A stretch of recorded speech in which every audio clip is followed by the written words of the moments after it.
Hey, what's up? It's Mr. Young.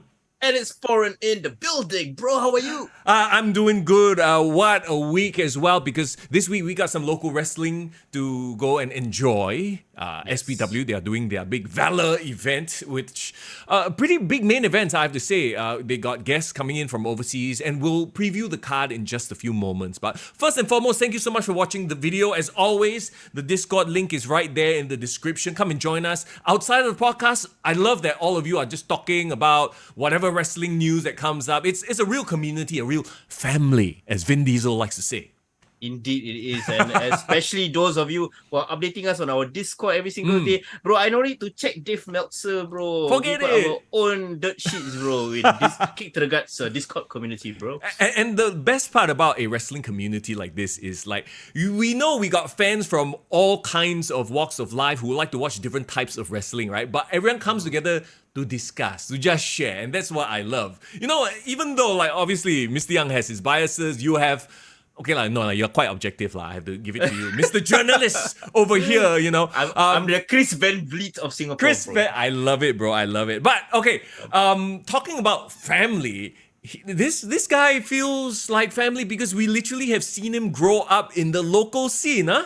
Yeah, indeed. Like, one thing great about being involved and supporting the local wrestling community is that we've seen wrestlers get their start, and seen them grow through the years. I mean, we started this podcast in 2018, so that's 5 years, bro. Somebody who is a kid then can be of legal age now, bro. No, and that's exactly it. I will always forever remember this guy as the shy young boy who started out at Grapple Max back in Juchiet. And this was one of our first few, sort of outings as the podcast, representing the podcast, going to watch a local wrestling show, right? Bro, I don't think he's that shy even as a kid, lah, bro. No, I remember this guy come out to me straight away, introduce himself, and he talked about how much of a big fan he was. And the thing that struck me about him was he was only 15 or 16 then, bro. Yeah. So it's very interesting, his journey, and that's our guest for this week's episode of the podcast, and he will be wrestling on the SPW card as well, by the way, going up for a title, no less. Yeah, for sure. And other than that, he's just fresh off a tour of Australia. So he's going to be sharing with us his experience wrestling there, doing multiple shows, and live as a professional wrestler in Australia. And this is kind of like his swan song in a way, Mr. Young, this period in time. Yeah, because, well, actually, you know what? We'll let him tell you about it. Here we go. It's a boy. He's got the sauce. Yeah, bro. Straight saucing. John Day, bro. Did you just say straight saucing? Yeah, bro. He's saucing up and down, bro. Swerving on that wood. I mean, that's a Beyonce line, but sure. I will take it from you that it's a Beyonce line. Swerving. Well, he's on the wood. Anyway, here we go. Let's check with you. And check it out. Joining us on the show today is Straight Sauce John Day. Hi, fellas. Great to be here. Thank you for having me. How are you, my friend? It's good to see you, of course. We have so many things to talk about. And first of all, I can't believe, when was the first time we met you? It would have been my debut match, so nearly 5 years ago. Yeah, all the way in Juchiet, right? Yeah, Juchiet, yeah. It's kind of crazy that we've seen this guy from a boy grow up into like a man. Is that not true, Foreign? Yeah, I mean, bro, like the first time we probably saw you was like you were 16, right? 60, damn. So now you're 21? Was it 20? Yes. Yeah. I'm 21. I turned 21 in May. Bro, damn. It's kind of crazy because I remember the whole like shy boy, and then like I mean I think we chatted with his dad, didn't we? And I did. He was telling us about how wrestling has like completely changed this shy boy into this flamboyant sort of like, hey, engaging with the crowd sort of a person. So hey, let's talk about that. All right, like looking back at the past, like you mentioned 5 years, right? Tell us a little bit about the journey, as in, how much has wrestling changed you reckon? I know we say it, but like from your perspective, how much has it really changed you? I think the thing about me compared to everyone else, like in Singapore wrestling, for example, is the fact that I got into this as a kid. So my entire quote unquote adult life has in some way, shape or form been involved with pro wrestling. Yeah. And so like the effect that pro wrestling has had on me can't be put aside. And the amount of like opportunities outside of wrestling that have come because of wrestling Like when I started doing stand up, that came because of meeting Sam through wrestling. Like my first proper job, quote unquote, was working for Showtime in his like branding and marketing company outside. Like it's just wrestling has had such like an insane effect on my life outside of wrestling, and like I can't imagine what my life would have been if I'd never gone into Grapple Max, as cliche as it sounds. Right. So Grapple Max was your canon event, as it were. Can you even imagine a life where perhaps that day you decided not to go for a trial class, not to sign up? How different do you think you would have been? I think honestly, wrestling has given me so many like the development I've had as a person would not have been possible without pro wrestling. And like just my confidence, the fact that I work out, I care about the way I look, like those kind of things. It's just like it's all just wrestling. Like I even try and like when I'm talking about like actual real life work, I compare it to wrestling. Oh dear God. Yeah, like, that makes the three of us, bro. That makes the three of us. Everything is wrestling in a really philosophical way. You could call everything is pro wrestling. Well, I mean, that's why we love pro wrestling, isn't it? It's sort of like this exaggerated version of real life. But in real life, you can't beat up your boss. In real life, you can't slap the guy that's been talking shit about you, right? So that's why we love it, and that's why we watch it week in and week out. Yeah, I think that's like pro wrestling has really like had that sort of effect on me. Where I really don't think my life would have been anyway. I can't imagine it without it. Right. So the crazy, go ahead. The crazy thing I wanted to say as well was when I first met you, and remember you had this thing about your Instagram profile. It was like a nearly sized John. Like that suddenly it became big day John. Every match I got slightly bigger. I remember. Yeah. So like when you were that 16-year-old kid thinking about what you wanted to achieve in wrestling, right? In these 5 years, what do you think was the thing that kind of came true, and what is the thing that you didn't expect from wrestling that you grew out of? The thing that came true is like I feel like now I don't get viewed as I can like, how do I put it?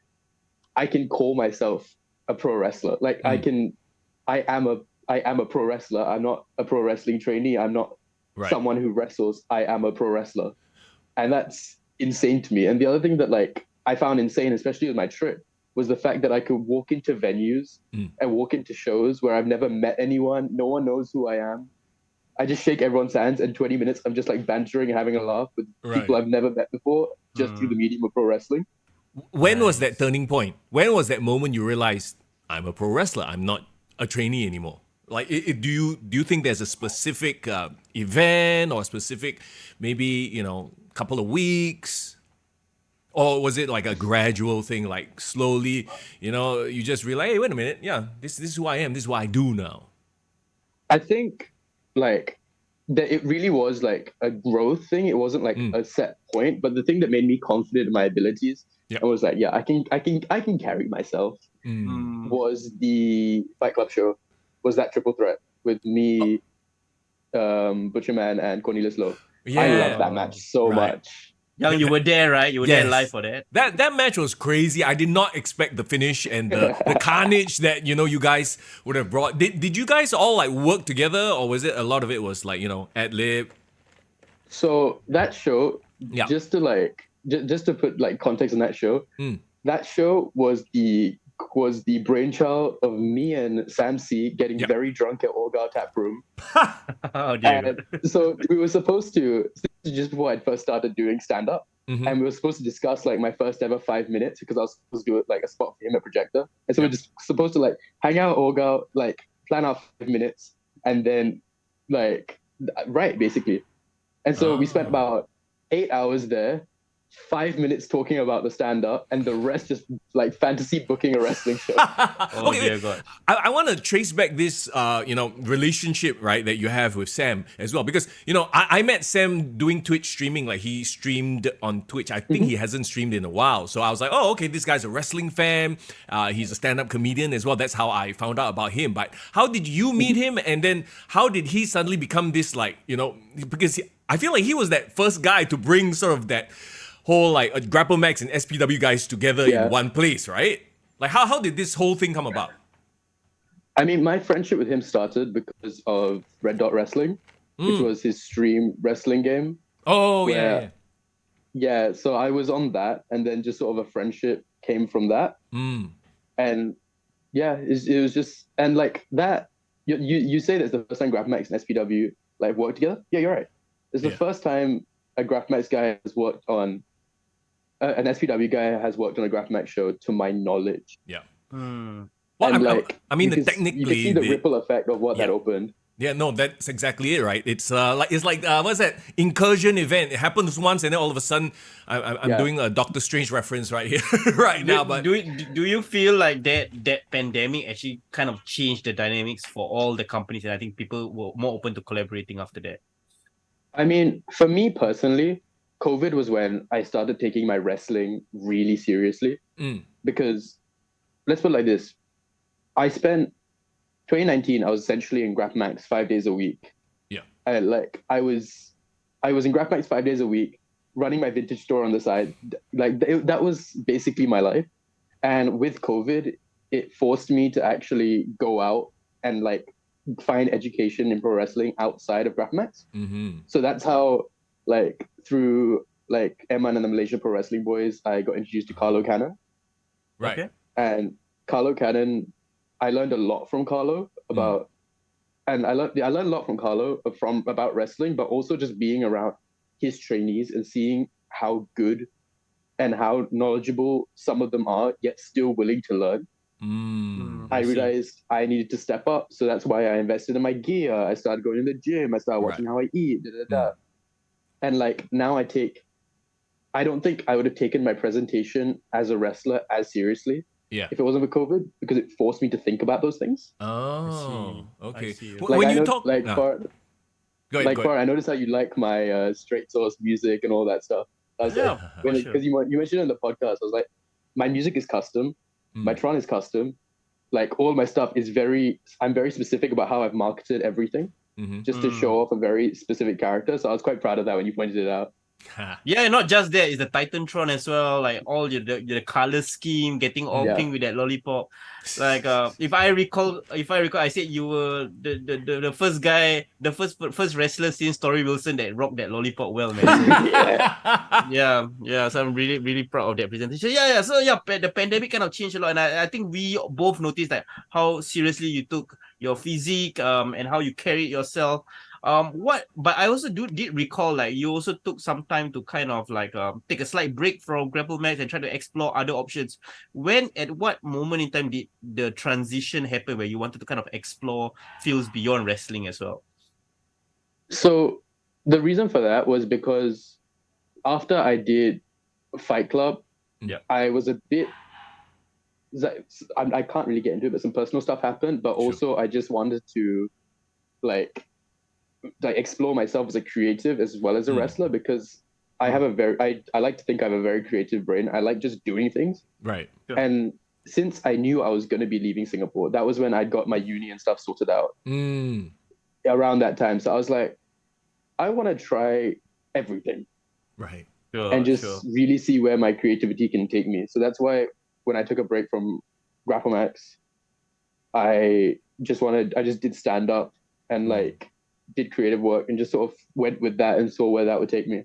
Okay. And the funny thing is, right, and we talked about how we link wrestling to real life, and just hearing you say all of that stuff, I can relate as well as a person in the media industry. I'm sure you can as well, foreigner as well. Sometimes you do a certain thing and you do it for so long, you need to take a break from it. It's not even a matter of, you want to stay in the same place forever. No, you need to go outside, do maybe something different, something adjacent. And that stuff ultimately also impacts what you do, right? So you learn, you pick and choose. And that's what I guess we can all call ourselves creatives over here. That's our process. It has to be our process. If not, we're just going to be stuck and we'll be doing the same thing. We'll be, office workers, Yeah.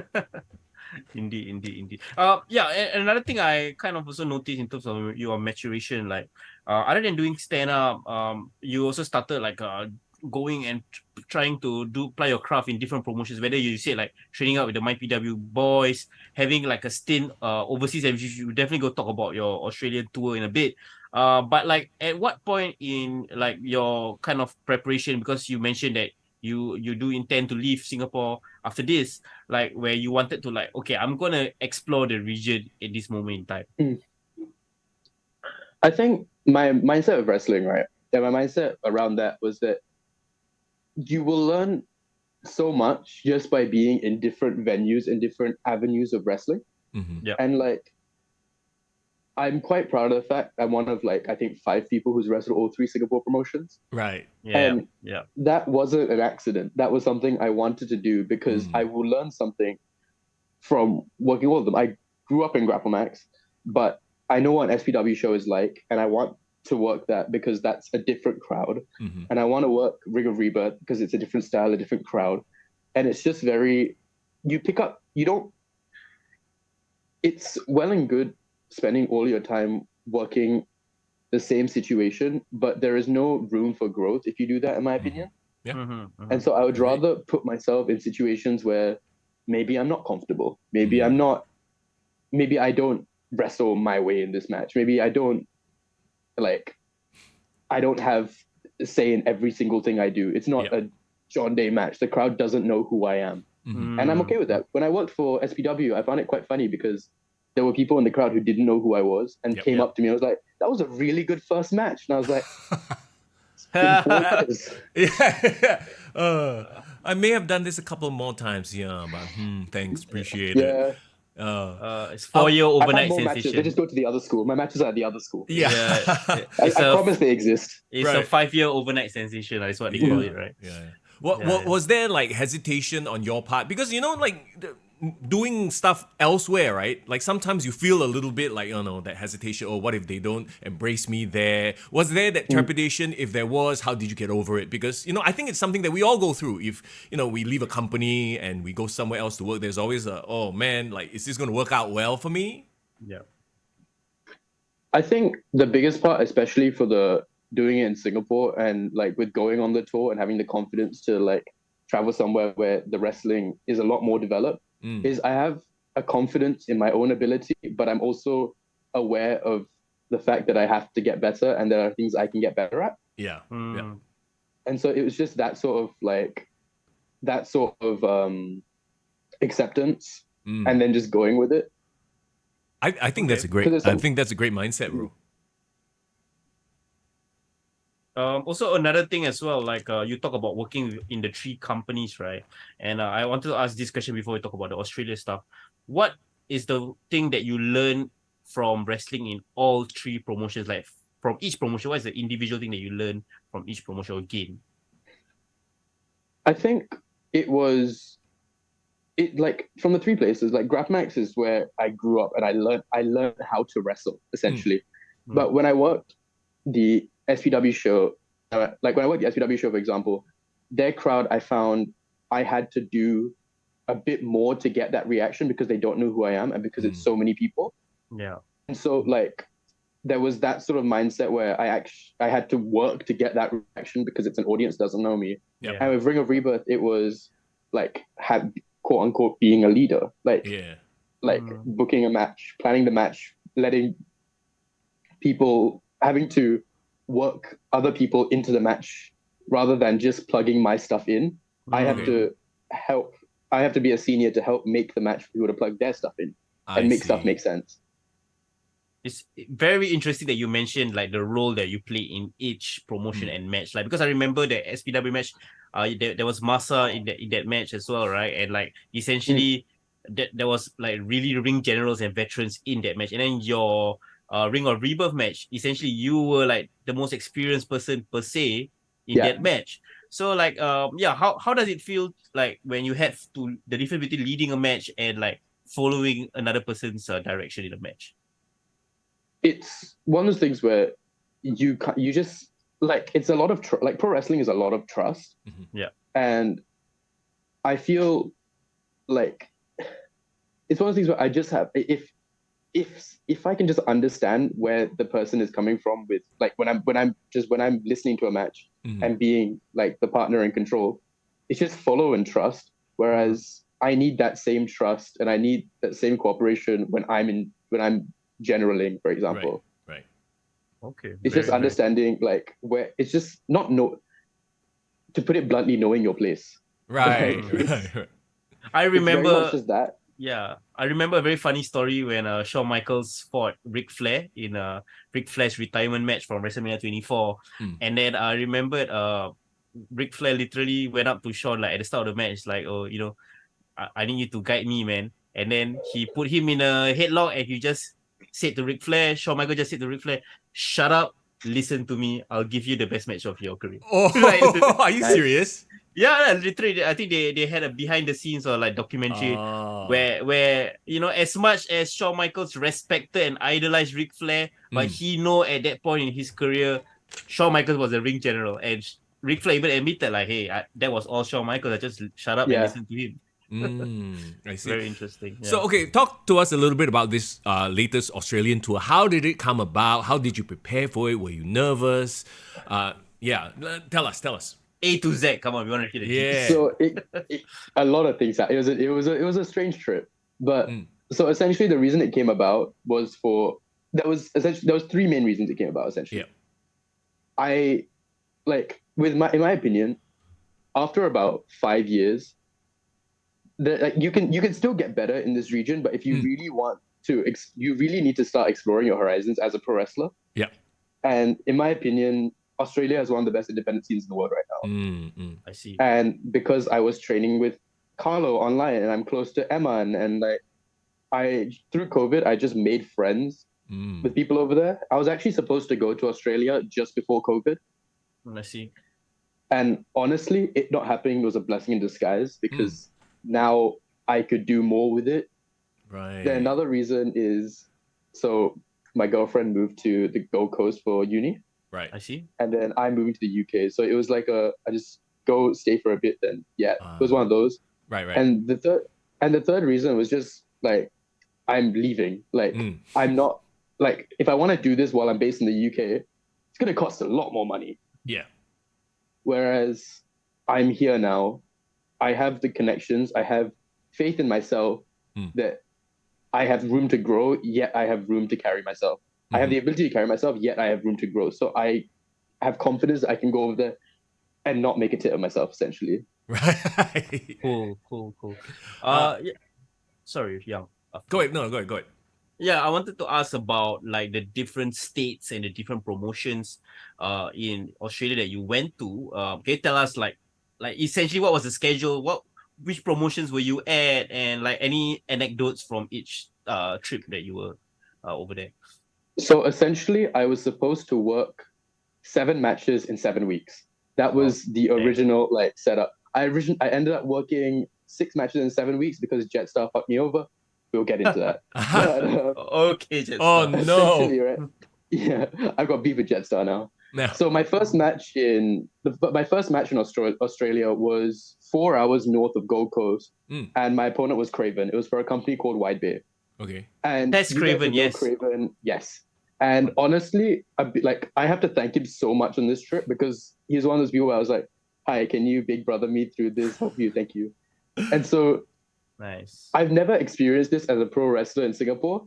I had to sit 4 hours in a car to get to the booking. 4 hours one way. Craven drove 7 hours up to get to the show and picked me up at the 4 hour mark to drive up. 8 hours of travel for a 15-minute match. Wow. Correct. That's crazy. Damn.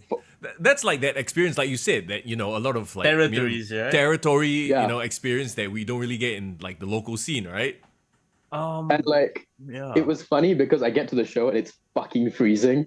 Like it's like you guys have seen my new trunks, right? It's like my short trunks. Yeah. And so I was in gear. I was backstage. I was with my resistance bands with my lolly in my mouth, just trying to like hype myself up. And I'm fucking freezing. I'm like, oh shit. And then I'm working heel this match. And so I get out and I start like doing my heel shtick to the crowd, getting the crowd to like dislike me. And I'm supposed to cut a promo, but the annoying part is I'm shivering. So what I start doing is like after I come in, right, I just start like getting crowd attention, just like jeering on the crowd to boo me, Yeah. just so I've got time to stand under the lights and let them warm me up. Right, Oh right. dear God. The thing I realized about Australian crowds versus, or especially that crowd versus like a Singapore crowd, is that crowd, for example, is in a town of like 7,000 people, like 2 hours away from a major city. Like a Mm. They don't get a rural lot. town. Yeah, very rural. And like, actually, it was so rural, right? That a fan. So I finish my match. I go to the merch table. I get a beer, and I'm just at the merch table with my beer. And then this fan comes out, and he was just like, he was quite drunk, and he was telling him about how it's his 30th. Like they've come into the town because they live even more rural. They've Right. come to the town for his 30th birthday, and he's like, this it's just his 30th birthday. He's gonna watch wrestling, man. He's a farmer. Like he Wow. shoots animals and shit. And I'm like, fuck yeah. And so, like, end of the night, I give him, so he's just buying me beers, and I'm like, I'm not gonna say no. Mm. And so he gives me his hat, like he just gives me his baseball cap as like Right. a thank you for coming to entertain us. Here is a memento for you. I was like, Wow. cool. Just All gives me right. his baseball cap. I give him a couple stickers, and him and his friend have put my stickers on the back of their pickup trucks. Nice. So there's now 2 pickup trucks in rural Queensland, which is my face. Just going around. Oh, this But is yeah. like true pro wrestling road stories right here. And like, it was like that match. I worked Craven, and like nerves did get better on me, so I did need him to carry me through it. Mm. I see. And I think the one thing that I did pick up on the fly is in Singapore, I don't think we learn how to work on the fly a lot, like really, really on the fly, like call everything in the ring, da da da da. But when I was working Craven, I had to learn that as I went. And Mm. that was a skill that I carried through a lot, and is a skill that I think I'm going to carry a lot into my into future. Yep. And also the idea of like planning a match an hour before you go out the curtain, like you get to the venue, you find out who's up, you go. Right, Essentially that sort of thing I've never had to experience here before. Right. Wow. And also I've never, and like, oh yeah, my second match was down in was just south of Brisbane. And the company it was for a company called Venom Pro Wrestling. Venom. And Venom was supposed to organize my car up from my accommodation up, but there was a miscommunication, and push come to shove, an hour before the show, I'm still not picked up. Oh no. So I'm just like mentally accepting I'm not gonna wrestle today. Yeah. Damn. Yeah. And then I find out like 50 minutes before curtains that my opponent is driving down to pick me up. Wow. Okay. So we have curtains, doors open at 7:00. My opponent picks me up at like 6:20.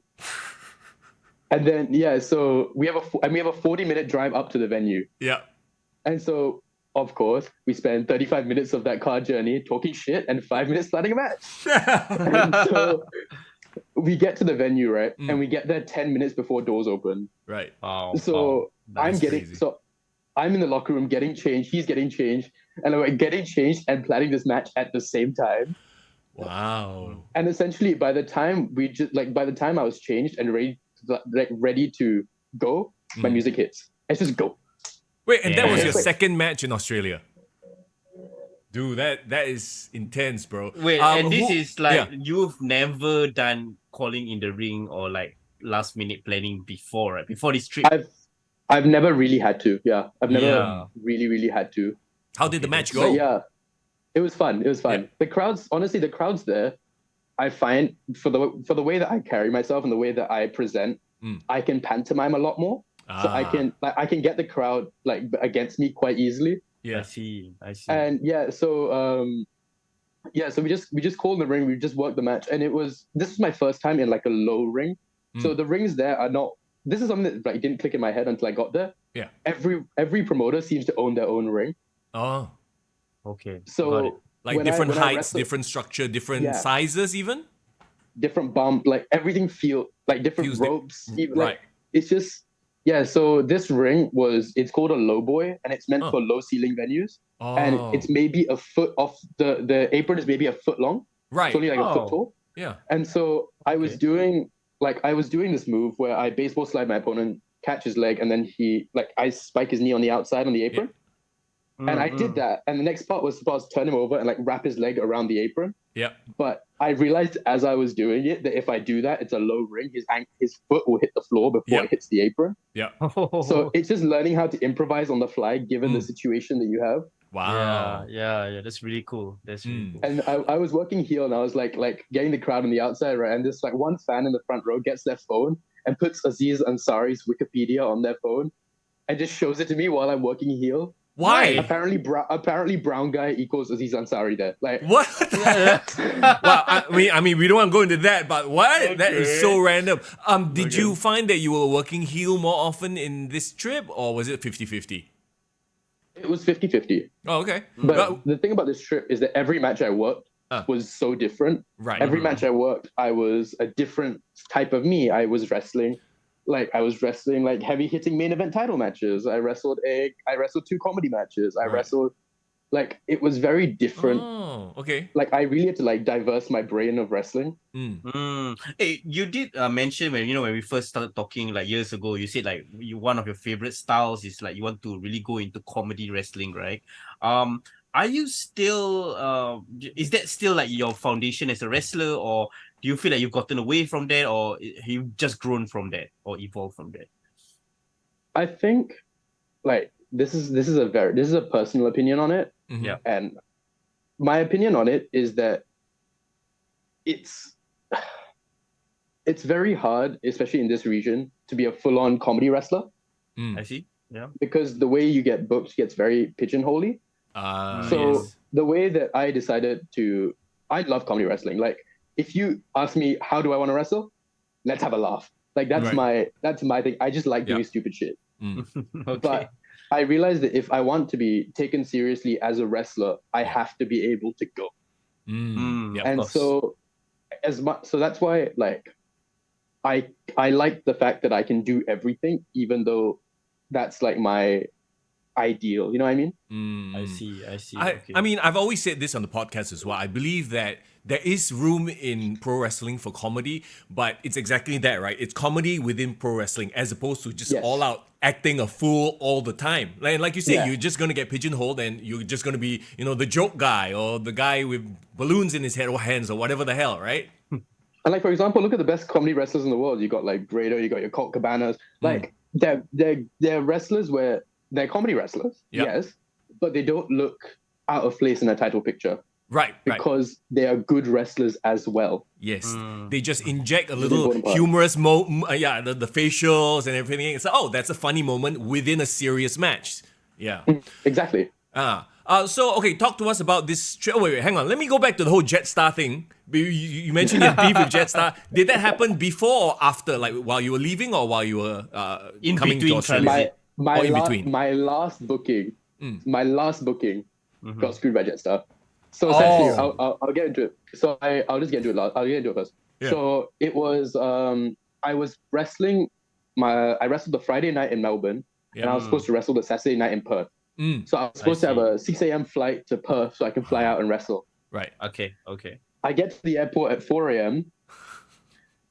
My flight's been cancelled. I only found out once I was there. Like it was to the point where the cancellation email and the cancellation phone number arrived while I was in the help desk queue waiting to talk to them about it. Oh my god. That means everyone else on the flight also was already there or preparing to go in? Already there. Oh damn. Why? So they had a crew shortage.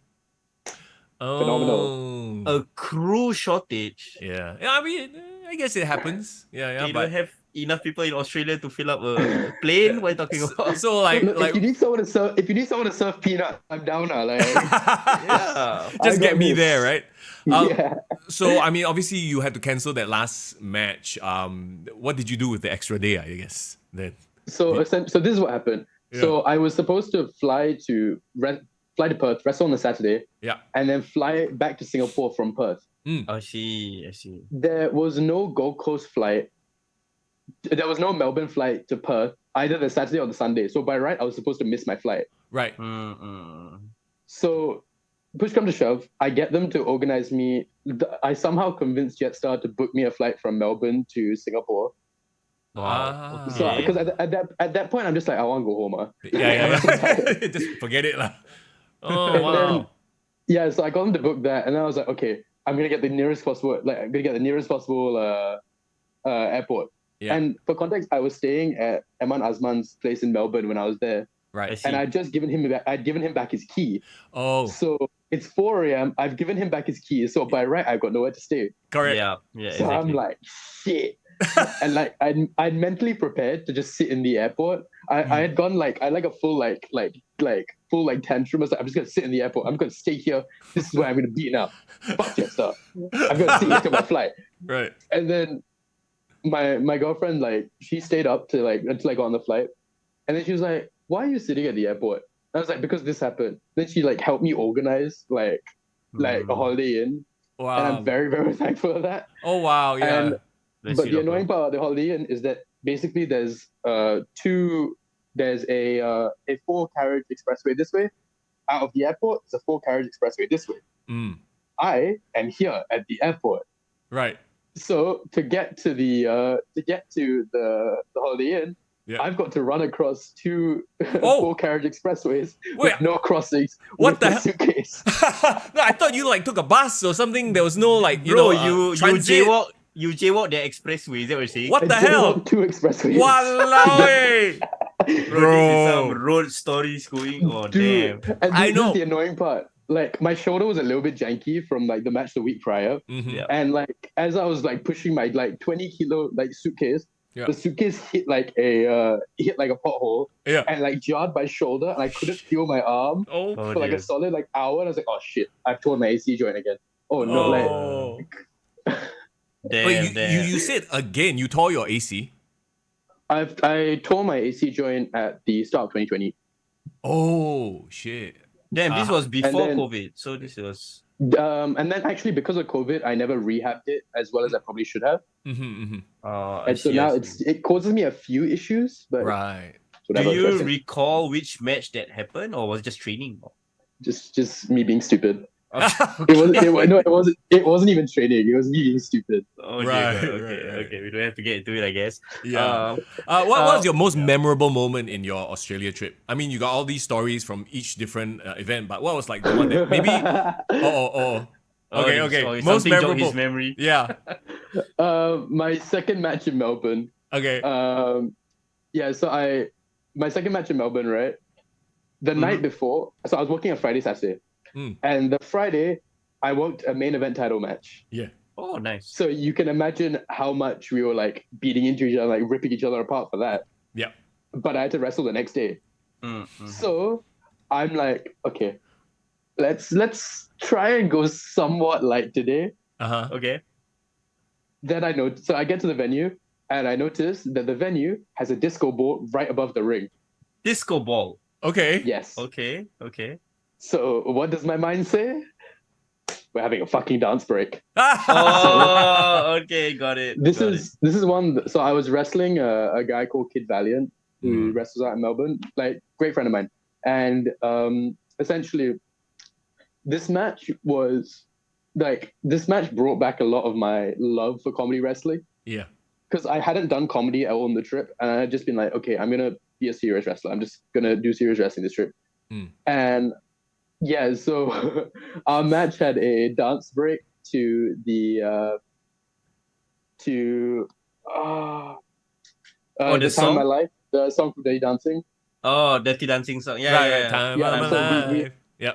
We had a dance break to that in the middle of our match. Nice. Okay, If you go to I think I tweeted it. Yeah, the clip is somewhere online. Oh, But yeah, that great. was I love that match. But yeah, so that was I did one more booking in Queensland before I flew to Melbourne, and that was I did the Friday, Saturday. That was that Saturday, and I worked one more show the next Friday. Yep. All right. Yep. Did you hit Sydney or you? No, I didn't get a chance. I So I was supposed to do Brisbane, Gold Coast, Melbourne, Perth, but then Yeah. I mean, essentially, you started in the northeast of Australia, work your way down, essentially that was the plan. I see. Oh, okay. I mean, of course, Melbourne is. I think we all know that's where Rhea Ripley, Buddy Murphy, they were in the one of the promotions in Melbourne, right? They came out. Buddy Murphy I don't want to be quoted on this, but like, Mm. because I know if anyone Australian wrestling listens, it's like, what the fuck are you talking about? Um, Okay. I know Buddy Murphy was Melbourne based for a while. Yeah, the Mm. Melbourne scene is really, really strong. And like the thing I loved Nice. about wrestling in Australia is that every promotion felt somewhat different. Like I was Mm-hmm. either working like a really rural show, or like Mm, I was working in the middle of a town or like a city, and like you have to wrestle differently depending on those crowds. right. Mm-hmm. Like this was so the third show, the last show I worked in Queensland. Mm-hmm. I was working as the heel, Mm. I see. and I started getting, because of my gear, and it's a very rural area. Yeah. Oh, I started getting a lot of homophobic abuse, right, and right. I was Oh, okay, which okay. sucks. Yeah. But the Yeah. funniest part was the fact my girlfriend was in the crowd. My Okay. girlfriend was in the crowd, hearing them shout homophobic things at me, and I was like, Okay. Okay, I've sure, done sure. my job. I've done my job. Yeah, this Right, is yeah. I mean, hilarious. yeah. Yeah, this is so interesting because I wanted to ask about, like, there's so many different promotions in Australia. Do they have like a NWA style of like, okay, everyone's under one umbrella of a territory, or like the promoters don't know each other, they're rivals? Like, what's the vibe there?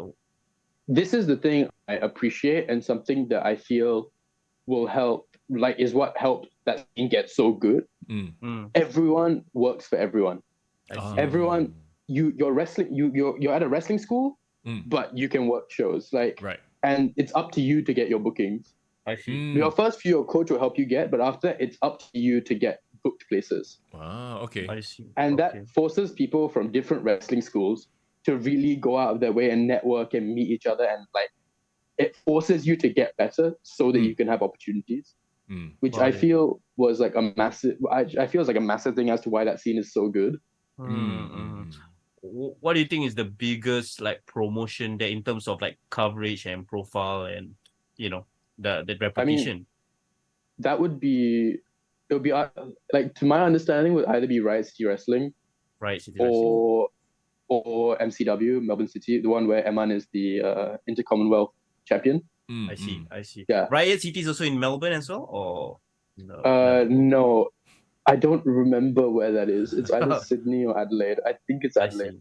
Okay, Mm. okay. I mean, we can do our research. Well, but it's so interesting to know that there's such a vibrant scene in Australia, because sometimes we kind of forget or take for granted that there has been a lot of Australian wrestlers recently getting on to WWE and AEW, getting onto the Mm, mainstream, and I'm sure they started from yeah. Australia itself. Mm.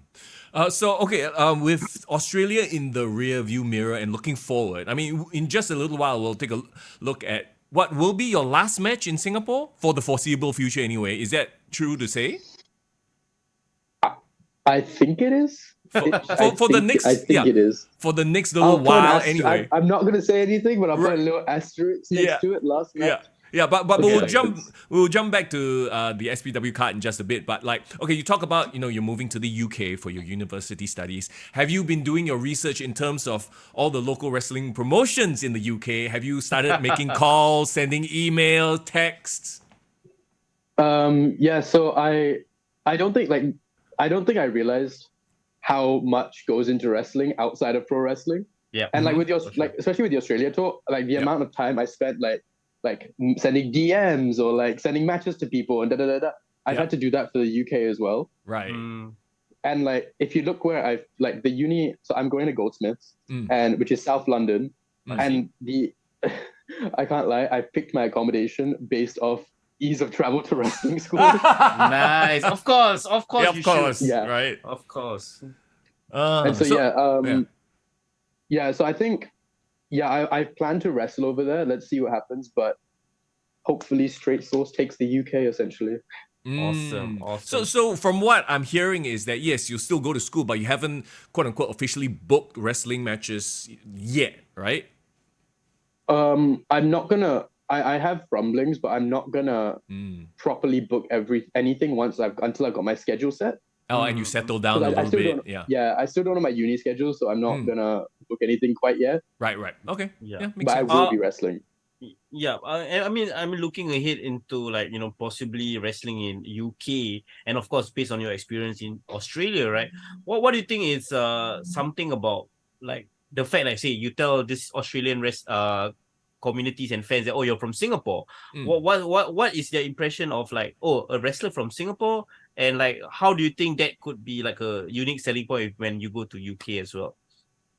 So like, especially in Australia, when I was working as a babyface, I would say from Singapore. Whereas when I'm working as a heel, I would say from London, England, by way of Singapore. I would use that as like a really cheap bite. Yeah. And Oh it my god. worked. Okay, Yeah. okay. So it's But yeah, like, I think yeah, okay. the thing about like we're fortunate with this scene is that a lot of people have come here. A lot of even though we're a very young scene, a Mm, lot of international pros and like a lot Yeah. of like very well traveled people and people who are very well connected have come to this region before. yeah. So there's a lot of knowledge that we exist, which is Yep. very helpful to me. And also there's a lot Nice. of intrigue because we're a holiday destination, especially from Yeah. people from Australia, people from the UK. So they're like, oh, there's wrestling there. Yeah. And it's like very Hmm. it's quite good, especially at shows, because I would have fans come up to me just to talk to me about Singapore, and then I feel like a Visit Singapore ambassador all of a sudden. It's There you go. Okay, okay. Yeah, and that's really cool because like now that you're in the potentially in the UK for the long haul, do you feel we somehow bring your Singapore identity into your wrestling presentation when you're in the UK, or like is this a full reinvention? What's your plans in terms of how Straight Sauce is going to be presented? I think the thing about the straight source persona is that it is me. Like in like especially in Australia, I was getting announced as your mom's favorite wrestler, Straight Source John Day. Dear And God. I only developed like once I and that was something that clicked there that I'm gonna start using to carry on. And it's very much like I think it's a character I can do a lot with, and it's a personality I can do a lot with. Because if I want you to hate me, I can get you to hate me. If I want, and like we all know the idea of like the arrogant, spoiled brat kid, which is what I am when I'm a heel, and we all know like I can be the lovable kid character if I need to because that was my job for about 2 years. Yeah. Yes, we recall. Yeah.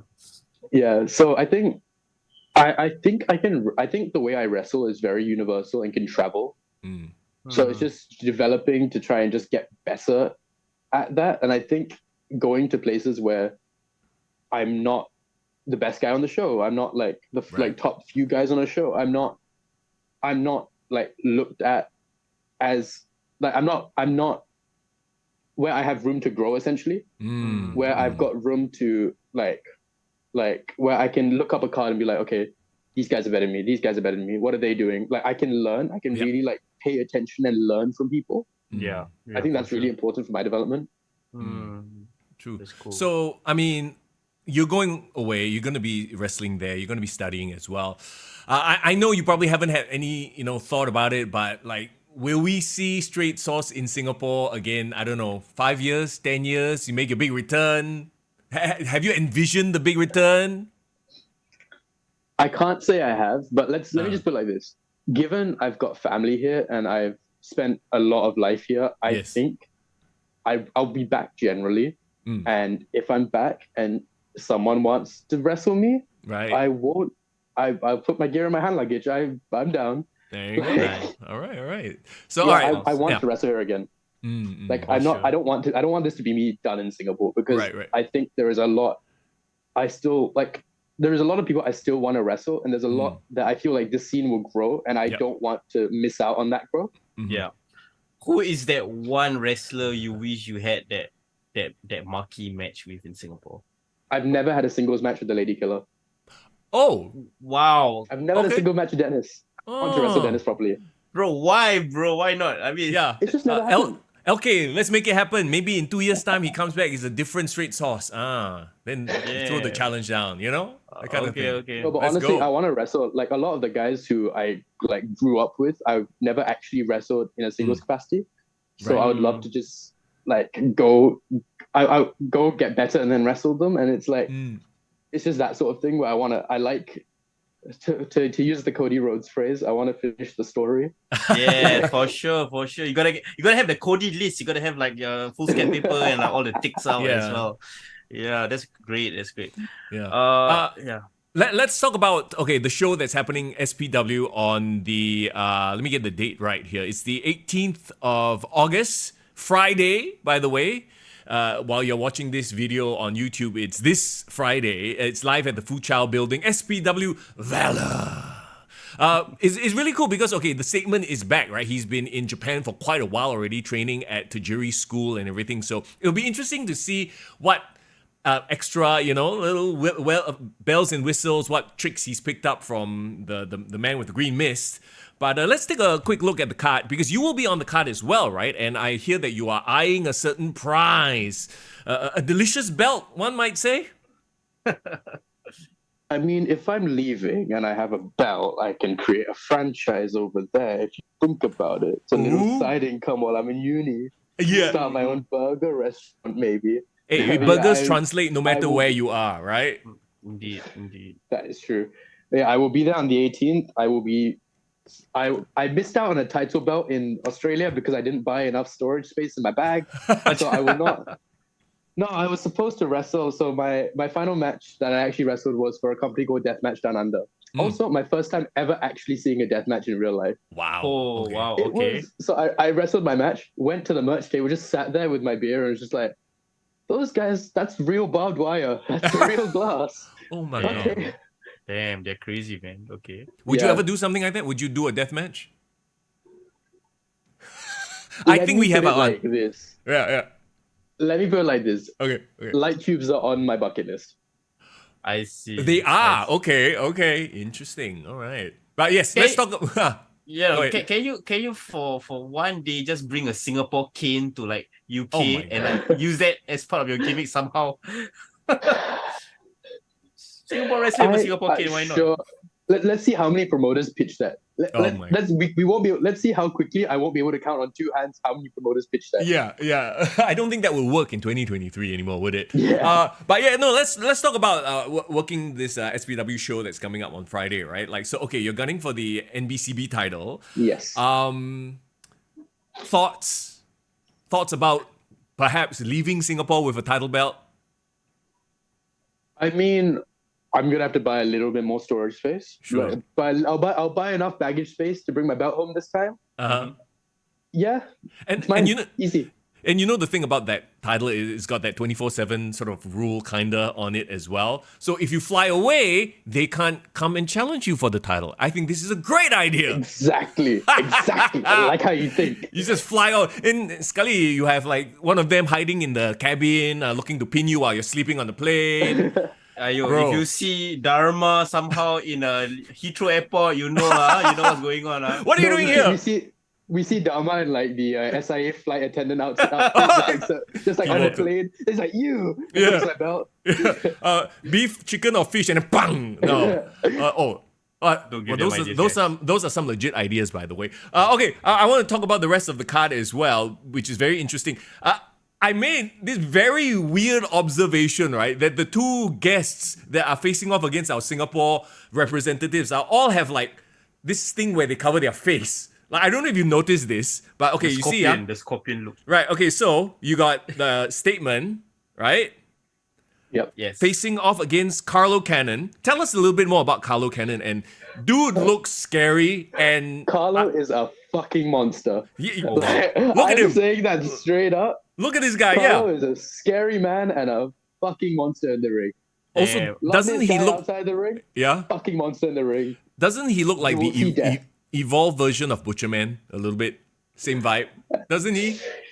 If Butcherman eats the meat rather than if Butcherman eats all of the meat rather Yeah. than selling it. Yeah, agree. Right. Agree. So you got statement facing off against Carlo Cannon, right? And then you have Aiden Rex versus Yoshitatsu. Yoshitatsu also covering his face. So I was like, what's going on? Huh? Why the two main event fellas covering their face? What's the deal with that gimmick? But no, that one is for the SPW Southeast Asian Championship match. I mean, we've all seen Yoshitatsu on WWE TV before, right?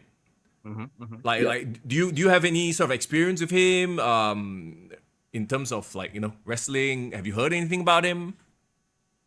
I know that from my understanding, after WWE he leveled up a lot. So and like he got like, have you seen how big he is? Right. He's a lot bigger now than he was jacked. in WWE. So I think it'll be quite an exciting Basically quite an he did exciting matchup. a Carlito like essentially. He just got even more jacked.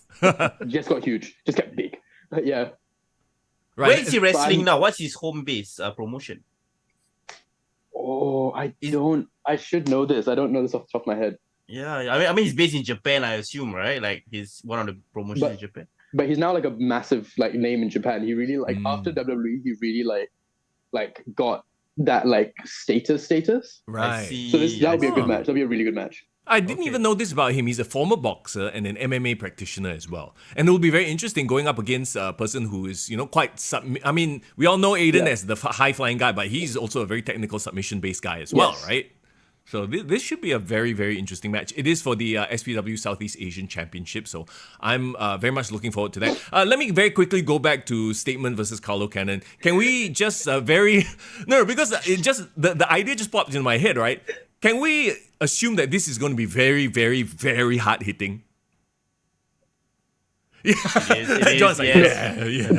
Carlo, look, if I had Carlo, like if I just had Carlo, I would never need to buy a door again. I would just put him in front of my house, and he will fight off everything that ever tries to come for me. Carlo is a very scary man. Okay. Carlo is a brick shit house. He's a big motherfucker. It will be there. It will be very fun to watch. I've never really seen him wrestle before. Can you give more context of his wrestling style? I mean, he's from IPW. Am I right? No, so Carlo is like a proper veteran out in Australia. Oh, Australia. Like Carlo is he's trained by Lance Storm. Yeah. Yes. And so like if you notice, like let me put it like this: if you saw Eman's level up after he left Malaysia and went to Australia.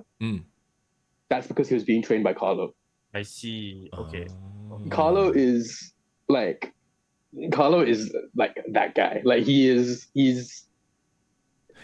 the veteran there in veteran, Australia, right? Yeah. Well, I mean, the fact that you look at this photo and Statement looks small next to Carlo. Carlo looks legit like a monster here. So I'm looking forward to that. Carlo, let's put it like this. Carlo could bicep curl me. Like, just for reps. I'm sitting about 70 kg right now. He could just rep me for reps. Right. Nice. Okay, so we also have a couple of other matches. Let's very quickly preview them. Riho is coming back, which is always a crowd favorite. She will be in a triple threat match against Alexis Lee and Ancham. I am unfamiliar with Ancham. Do you guys know anything about Ancham?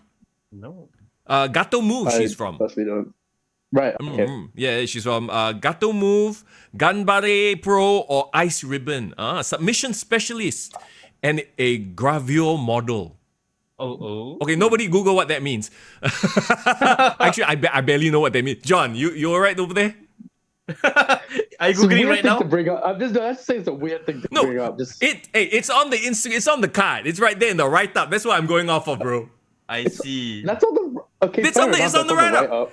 It's not like I went and like, okay, what is and like started looking at all her pictures in front of me and stuff like that. I mean, obviously we know who Riho is. We've seen her here. We've seen her on AEW. Of course, we know who Alexis Lee is. This is for the Queen of Asia Championship. So this is gonna be a fun one. High flying as we can always expect, right? Who do you think is gonna come out on top here? Do you think Alexis she's I just defended? I just hope they beat up Alexis. Just let them beat up Alexis. Why? Why no love? I'm saying that with love. Right. No. But you're right. I mean, Alexis has been garnering some heel shit recently. Sure, I remember the previous show. Yeah, she's having a hard age to her right now. Yeah, but she's also been defending that title like quite consistently. I have to add. They brought in a lot of talents from Japan, whatnot, to challenge her. So I'm actually looking forward to seeing hey, are they going to dethrone her at some point or what's going on? I mean, it's kind of a sad situation where she doesn't really have competition in Singapore. Because do you remember before the pandemic there were a few that were kind of like, oh, okay, I see where they're going, but then all of a sudden they just disappeared after the pandemic. I guess you could understand, but yeah, the state of the women who want to wrestle in Singapore a bit not there right? Well, you never know who might be inspired to Yeah. come into wrestling based on the matches that we see in SPW. But the thing is about that is that wrestling in this region is still growing, and like Yeah. I think honestly, like it just needs more of a like. I think the issue with like wrestling in Singapore is that it's become very self-enclosed. Yeah. Whereas that like when I was doing stand up, I hit a point where I was like, oh yeah, I also do pro wrestling. And people were like, there's pro wrestling. Yeah. Like, the fact that pro wrestling has been in this country for like nearly like 12 more years than now? a decade. More than a Yeah, decade. more than a decade. The fact that that's like that, and we're such a small country, yet there's people who haven't heard of it, is insane to me. Do you But I think, think- yeah. Oh, sorry. This is a random thought, bro. Random thought that came. Do you think Singaporeans are too quote unquote smart and snarky for wrestling? Like, you go into the comment section of any TikTok, YouTube, whatever page, right? And you see the amount of snark there, and like, okay, you guys think you're very smart. Like, I feel like Singaporeans are like that. But I feel like that's true, but there's also, because of the fact that pro wrestling, everything is pro wrestling.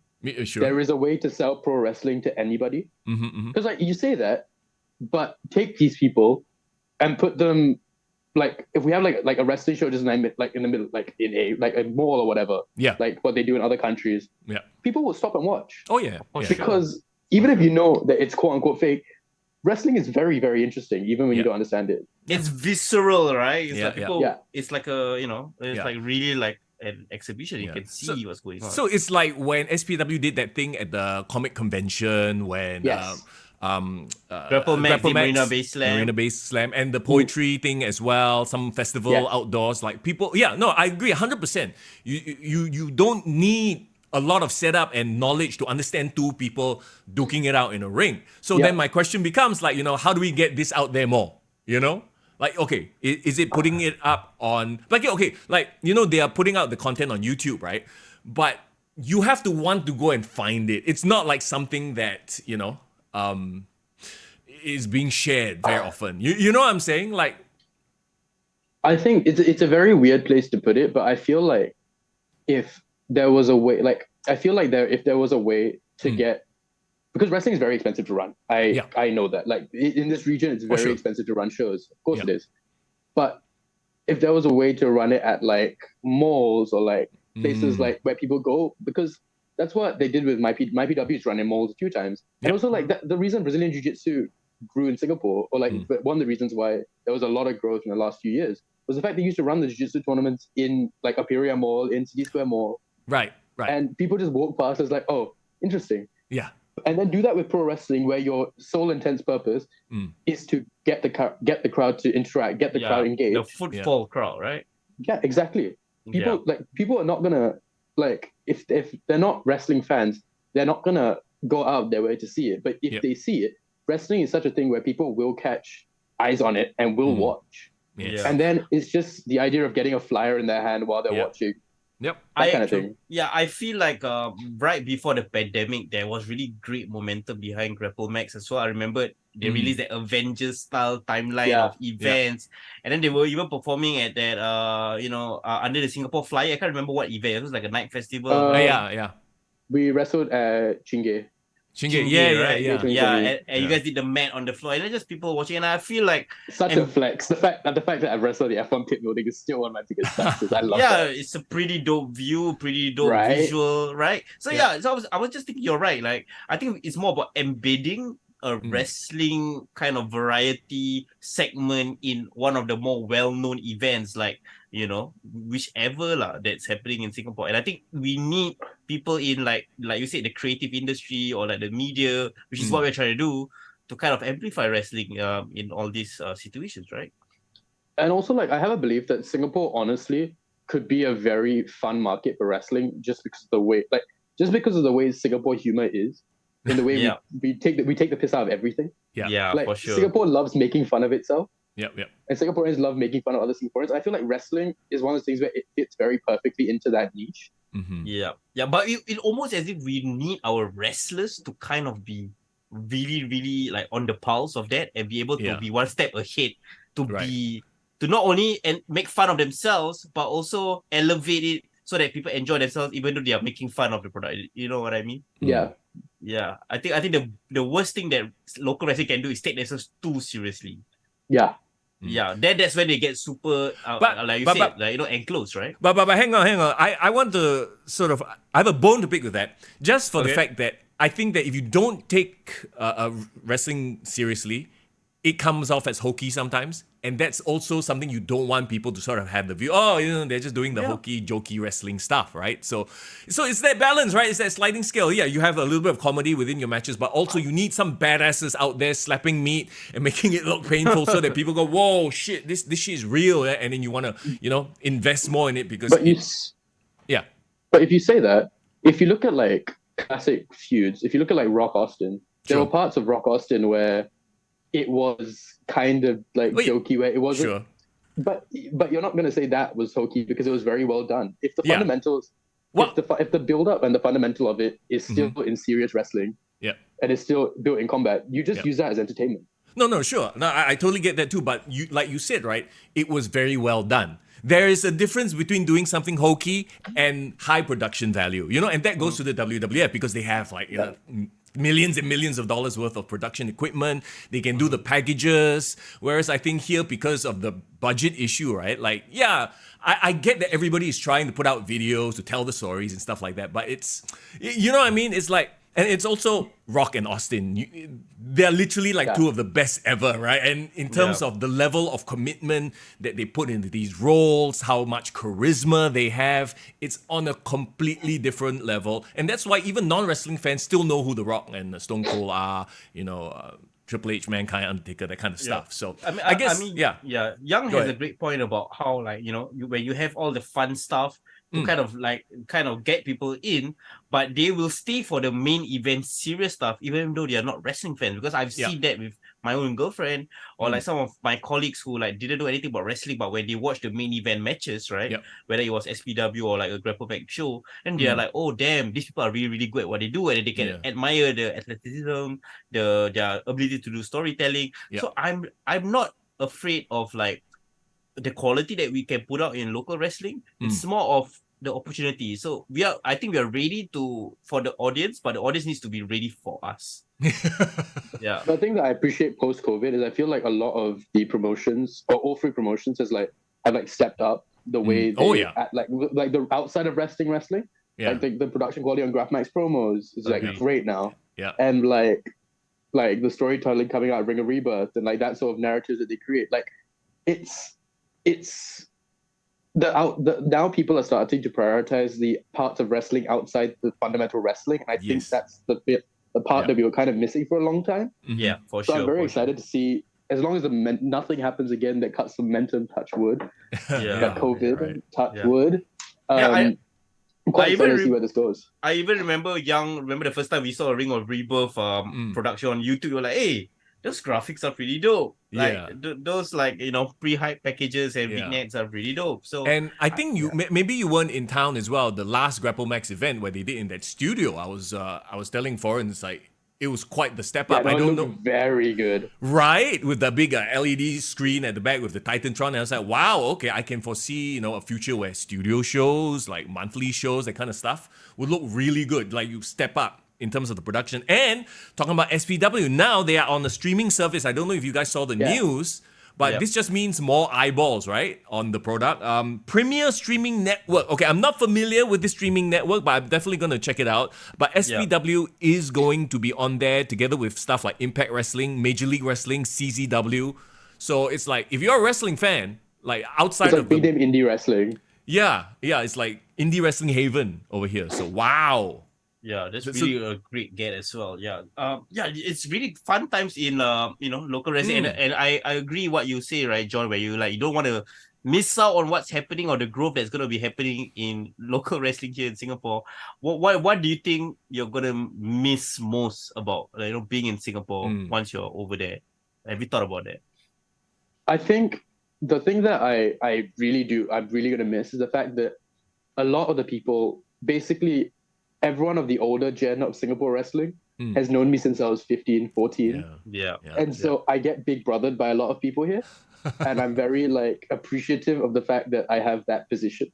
Yeah. where I feel looked out for a lot. And when I go overseas, I'm 21. I'm walking to rescue schools as a 21-year-old. I have to, I'm not gonna have that same adult and child rapport. I'm not gonna have the same rapport with people that I've developed over the last 5 years. But I honestly do think it's important for not just me, but a lot of people from our scene who are more senior to leave, because what I've noticed with Singaporeans is that Singaporeans only really pay attention once foreigners come and pay attention to our stuff. Yes. Once the foreigners pay true. attention, and thing is, if you look at it, I was in Australia and people were telling me, "Oh yeah, I watched your Triple Threat with Butcher and Cornelius Law." I was like, "Huh? What? Huh? Okay, yeah, no." Nice. So if you do research on you beforehand or what? Or what's No, they just watched. They just watched the match. They not because I was coming, but there was a couple people. There was 2 people in Queensland and 1 person in Melbourne who mentioned watching that match just because. Oh, there's wrestling in Singapore. Yeah. And because that match just exists. And I was like, okay. So what you're kind of saying is what we need is for Dante Chen to make it to that main event level on NXT and then onto Raw, SmackDown, whatever it is, to bring that shine. Because, I guess at the end of the day, he's... I don't want to say, he's our only hope right now because of the position he's in, but kind of, right? I think one isn't enough because... Sure. Yeah. One, you get the Joseph Schooling effect, where it's just let's put it like this. How much did Joseph Schooling really do to grow swimming in Singapore? You need more people who do... Well, you need more people who travel and do things to actually bring the crowd. There was I read a news article. There was a legit spike in more swimming classes, more people taking up swimming because of Joseph Schooling. But no, I totally get that. You can have that one-time boost, right? But where do you go from there? Yeah, exactly. You need consistency, and the scene may be young, but there are a lot of really, really talented guys and gals that we've seen locally. So hopefully, one day. If for you, John, right? Especially since you really have experience wrestling other wrestlers from other countries, right? Who do you think in Singapore you feel is ready for that next step up? They already kind of reached that potential limit here in Singapore, and you feel like them being in another territory, wrestling in other countries will actually level them up. Honestly, it's not about specific people. It's more so about once you hit a certain point where you have true belief in your own ability, because there's only so good you can get wrestling in Singapore exclusively. Because your 10 years is cool and all. You're spending 10 years around the exact same people, and there's no new format of knowledge that's coming into that circle. It's just the same. It's just the same knowledge going in a circle. So what you need, or what I feel the scene needs, is more people of a senior stature going overseas, touring, whatever, and then bringing that knowledge back, and that's how it levels up.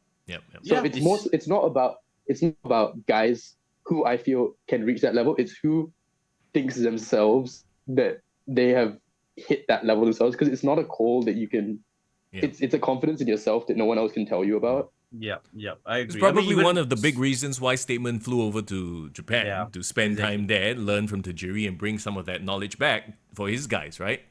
And also what Greg and them did when they visited Japan, remember? With Cal and all of them. So, yeah. Go ahead, Foreign.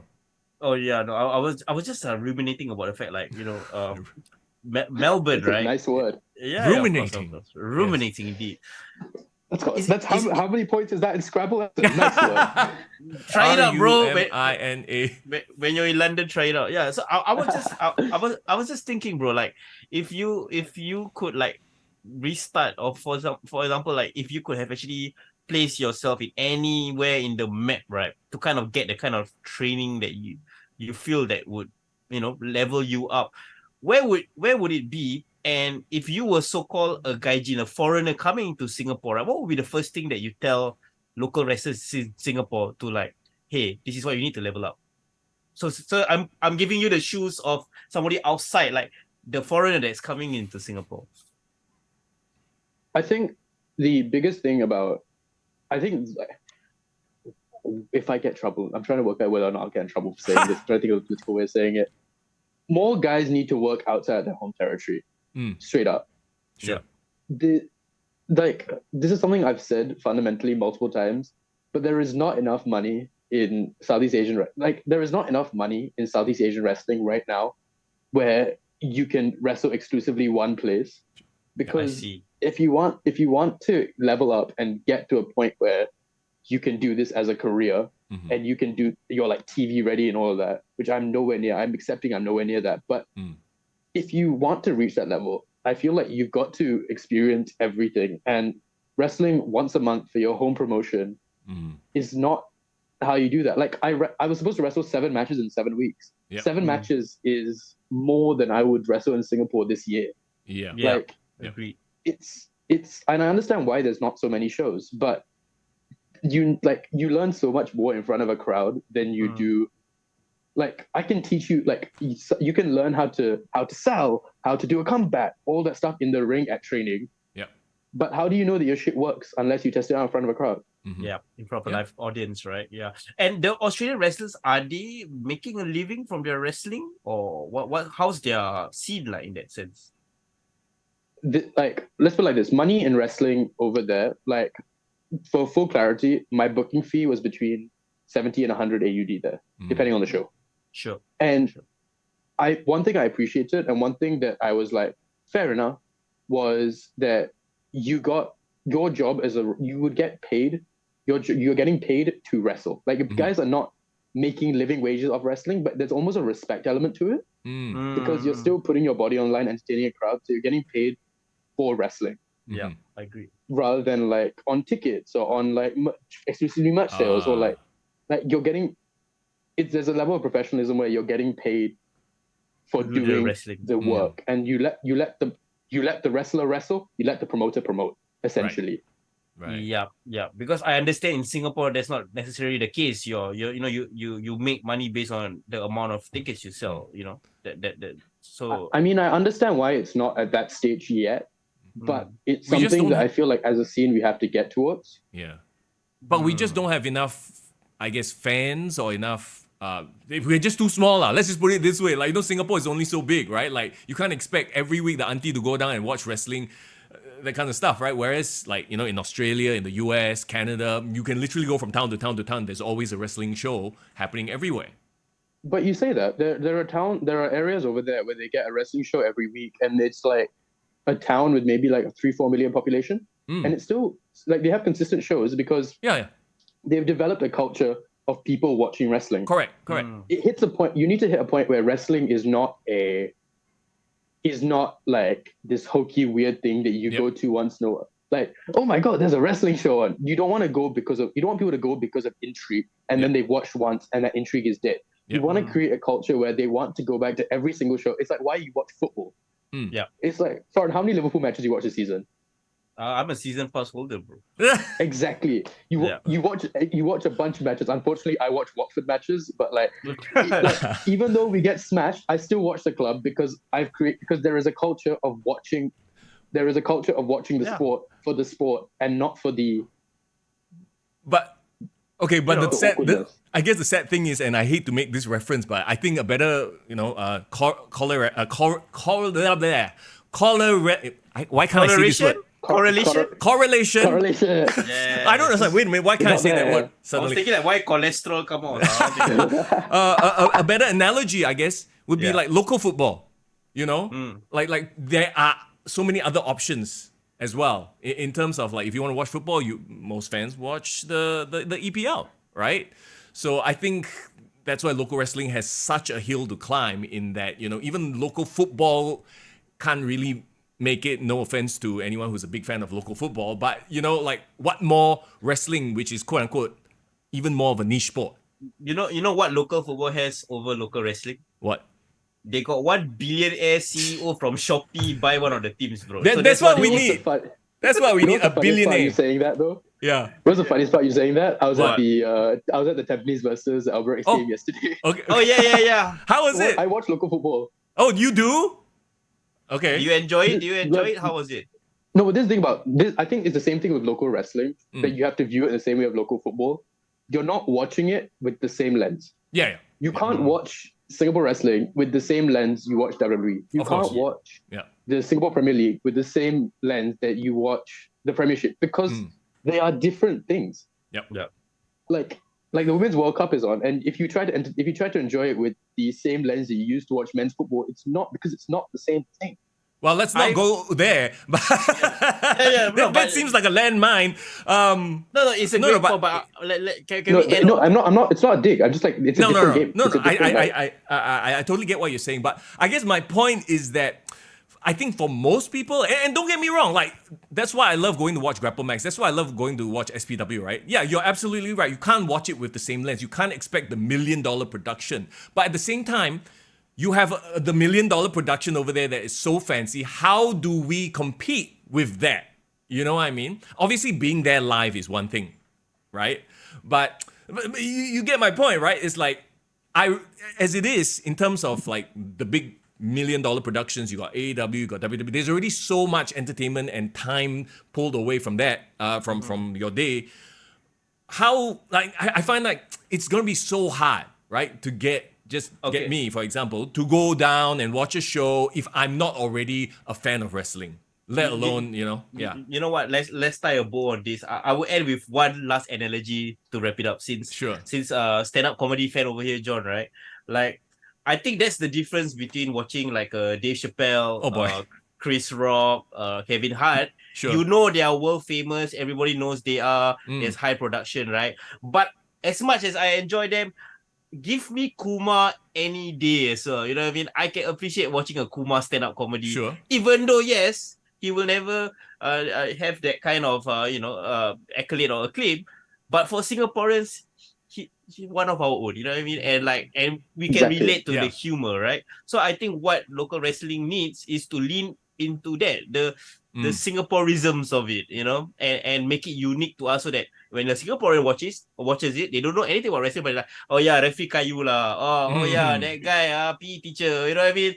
It's teacher. It's the kind of humor that only locals can understand, and that's why it caters to our audience. Oh, durian on the pole match, huh? Of course. That's why that's what the triple threat with me, Butch, and Cornelius Lowe was. That was essentially what that was going for. Yeah. Exactly. Yeah. There you go. So okay, yes. To put a bow on all that, and also very quickly, once again, SPW Valour this Friday. If there are still tickets, go and slide into SPW's DMs and whatnot. The Horrors are going up against Wolf Ram Cartel, by the way. Oh yes, indeed. It's gonna be interesting. Guys, please go watch it this Friday, because it's essentially John's final match in Singapore for a long time. That's right. Yes, going after that title, like we mentioned as well. Yes. One more match that's on the card I want to quickly mention. So, two guys from Setup, which is the Thai wrestling federation. So it's Monomoth.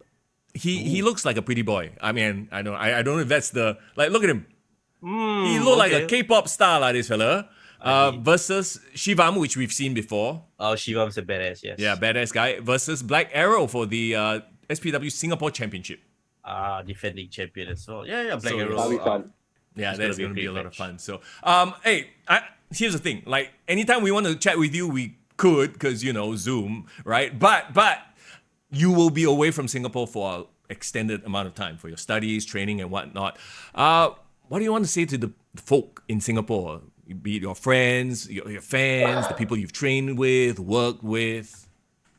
I mean, like, it's kind of like there's a lot of thank yous I need to say. Yeah. Mm-hmm. Because like a lot of what I've created outside of wrestling has been caused by wrestling, and I don't think, as I said, I don't think my life would be what it is without pro wrestling.